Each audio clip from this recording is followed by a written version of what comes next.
Hey there, everybody! Welcome back to Beacon in the Storm. I'm your host, Dr. Bradford Carlton. Today I have a very special guest with us. I have Stevie Giorno. Hey there, Stevie. How's it going? Good. How are you doing?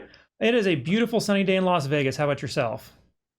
Well, it's a beautiful 90-degree day in Nashville as well. So it's a lot of great weather. So looking Oh, forward to the 4th of July weekend. absolutely. I am so excited. Fourth of July is probably honestly it's probably my favorite holiday of all. Just because that feeling of freedom. You don't I don't know if you feel it normally, but on Fourth of July you feel it. You- Absolutely. Especially in Tennessee, we have a very patriotic state, and we're very thankful for that. I love it. And I'm never leaving the state of Tennessee. It's just a lot of like-minded, good Christian people. Absolutely. Now, Stevie, would you mind kind of introducing yourself, telling us a little bit about yourself, please?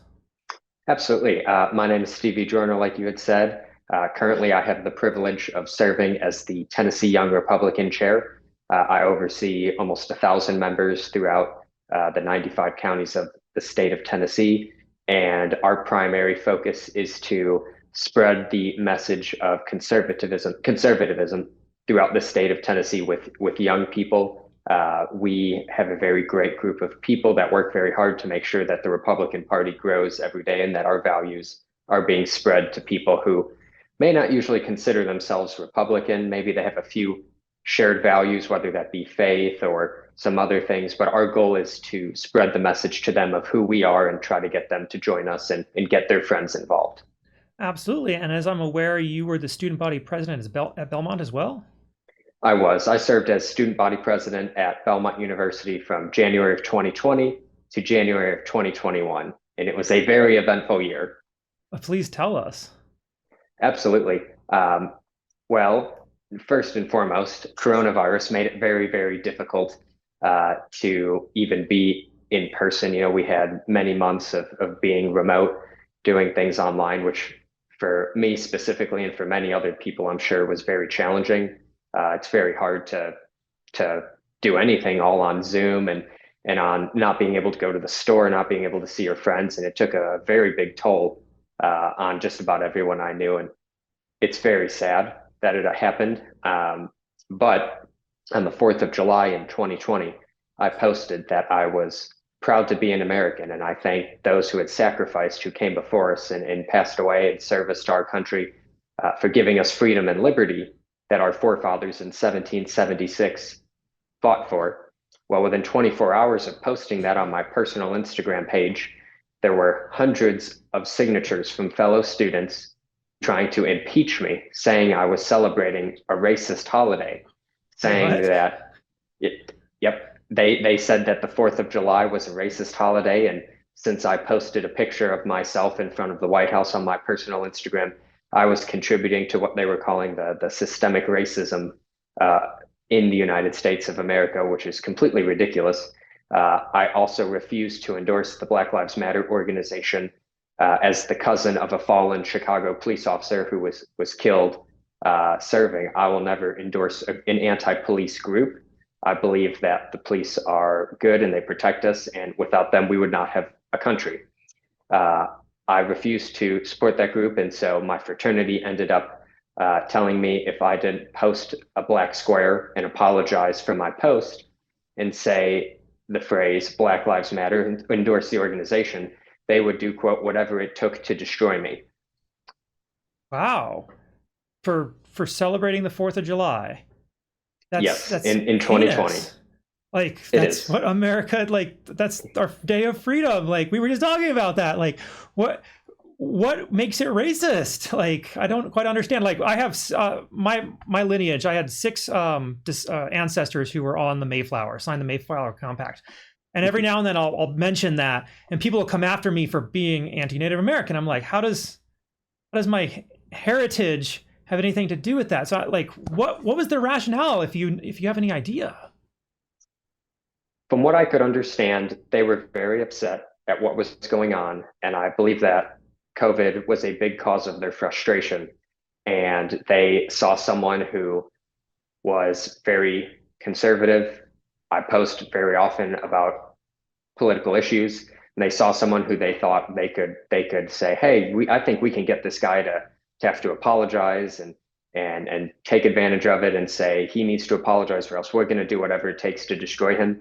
And I think they capitalized on it. I think it was because a lot of people were sitting at home with nothing better to do, frankly, than to sit on social media and on my Instagram. Even to this day, you can go and look at it on my Instagram, Stevie Giorno, Stevie underscore Giorno. You can see it. It's still up there. There are hundreds of comments that people spent hours writing on social media rather than going and doing something productive. So it's astonishing that people, the keyboard warriors, as I called them, were so fixated on my Instagram post, because I think my Instagram post highlighted what is great about America, that we have freedom, we have liberty, we have people that are willing to sacrifice for people that they don't even know, so that we could have this way of life to where you could be there enjoying a sunny day, I can be there enjoying a sunny day, sitting at the pool, doing whatever. And I think that's what makes America really special, that you don't really have that anywhere else in the world, that people would do that so willingly for their neighbors they don't know. Absolutely. It really just sounds like it was discrimination based on what you believe, which what you believe is the First Amendment. That's absolutely anti-American. So on that note, let's talk about men for a second, because I'm kind of in the same boat when it comes to men. Well, I didn't start as a men's activist in any way. And in fact, I don't identify as a men's right activist. I identify as someone who came in, I had an audience, 160,000 people who were mostly men. And I'm like, hey, what issues do these people have? And I found out that men have a bunch of issues. And as soon as I started talking about them, I started getting the social justice warriors, these woke warriors coming and attacking me for simply discussing facts and studies and research articles and nothing that is in any way political. It's just science. And so I decided, hey, let's make a show and talk about what does it mean to be a man. So I'd like to ask you, Stevie, what do you believe it means to be a man? Well, I think the biggest thing is the basics, since apparently many people on the other side don't know what a woman is. But to me, what a man is someone who provides for their family, who does the right thing, and stands up against injustice and things that they see that are wrong and shouldn't be happening. I think it's terrible what's happened now in society, where we cannot have this type of discussion without someone trying to shout us down, without being able to compromise, to reason together, to figure out what exactly you believe, what exactly I believe, and where we're similar and different. So it's really hard nowadays to talk about these issues, and it's truly a shame. I mean, if you look at, male suicides, male sexual assault, men do not talk about those issues, and I believe that that's because there's a stigma. If you look at, veteran suicides, no one is talking about that, and I believe that we need to be discussing these issues if we ever want them to improve. So to me, like I said, it's standing up for the right thing, trying to do right by people, being fair, and standing up for biblical Christian values. And I want to talk about that too, because part of the purpose of the show is to help men. I want to help men who feel lonely, they feel rejected, they feel that they don't have a purpose or meaning in life. And I believe the path to find purpose and meaning, and in order to find themselves, is through God. And I'd like to know your thoughts on that too. Oh, I agree 100%. My grandparents escaped communism in Yugoslavia. They were Catholics, and I was raised Catholic, and I'm Christian now. And I believe that has been the Christian ideology has been a guiding force. It's why I wanted to get into politics. There's not a whole lot of money in it, but there's a lot of satisfaction in knowing that you're trying to do the right thing with other like-minded people who are trying to do the best thing for themselves, for their families, and for their country. I would not be here where I am at today without my grandparents, my parents instilling into me a Christian faith at a very young age. Certainly. So what is so important about faith for men? Why do they need it? Well, I think a few things. One, I think it encourages you to live an honest life and have integrity. And that's something, if you turn on the news, you turn on Fox or any conservative site, you'll see the rampant corruption going on in DC. And I believe that is from men and women who don't have faith, and their faith is not strong. They don't have integrity. And I think that is such a critical factor of why we're at where we're at in our country. I think that I'm in a Rotary Club in Williamson County where I live, and our biggest service project raises hundreds of thousands of dollars that we donate to charities. Uh, Most of our members are Christian. We pray before every meeting and we do the Pledge of Allegiance.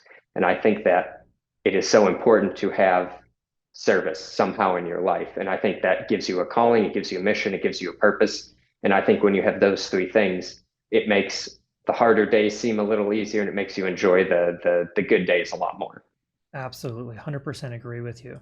Now, you mentioned that there's this kind of difficulty in having the conversation. One side does not want to talk to the other, and the other side tries to talk and gets yelled at, and it's this big quagmire. But what we haven't discussed is everybody else who's not involved in the process. So I was a political science major. I went to law school. I ran for office myself a few times. I understand that the vast majority of people don't seem to care. They don't seem to care about this country. They don't care about whatever. They just want to live their life.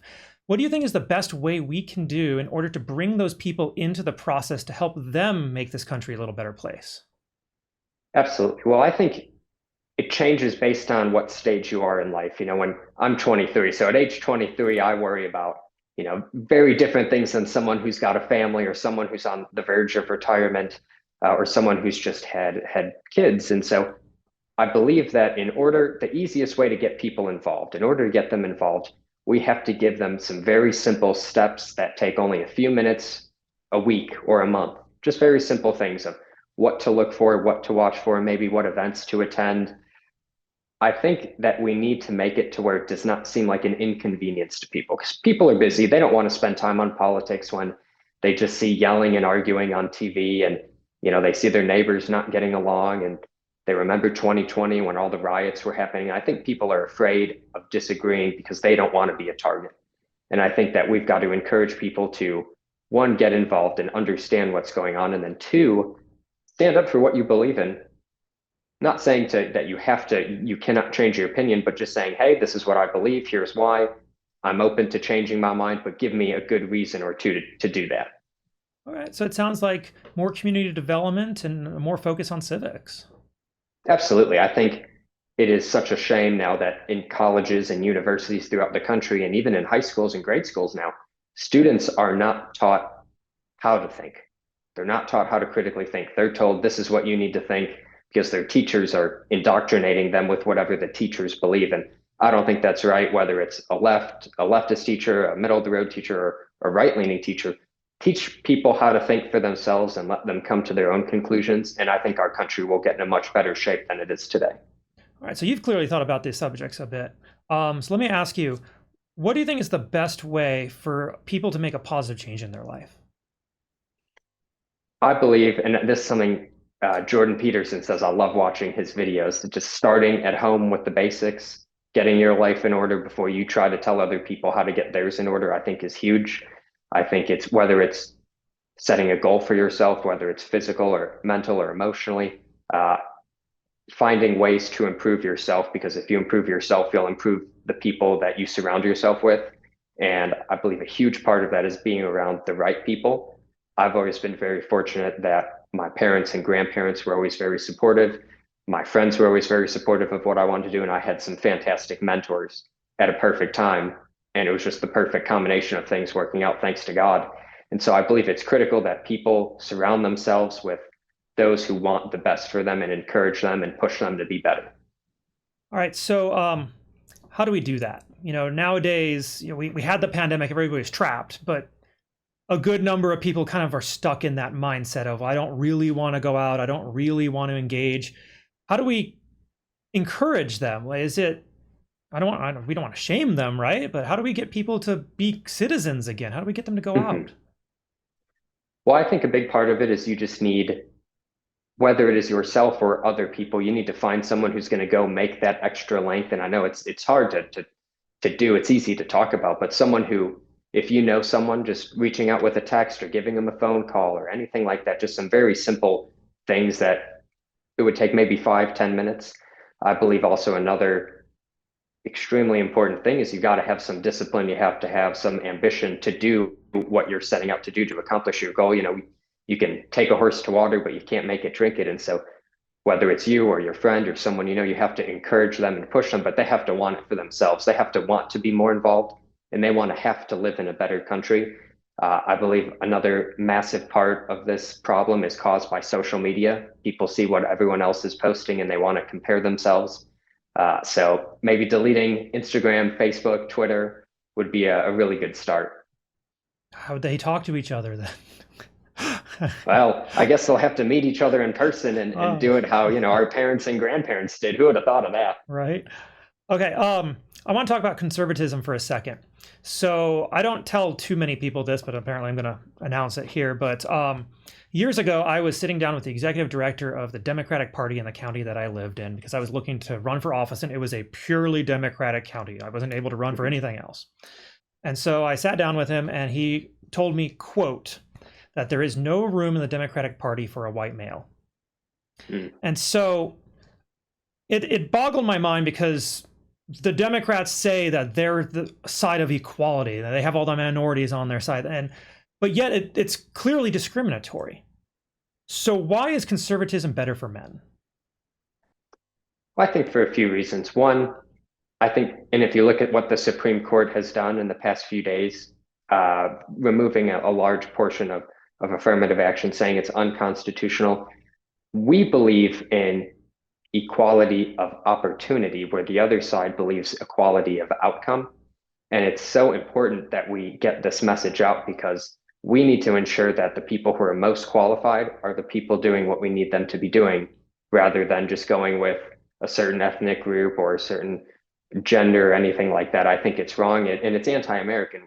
You should be rewarded for what you sow. You should reap what you sow. And if you work hard, if you put the time in and your GPA is higher, or if you fit the criteria better of what a school or university wants from its students, then that person should get it.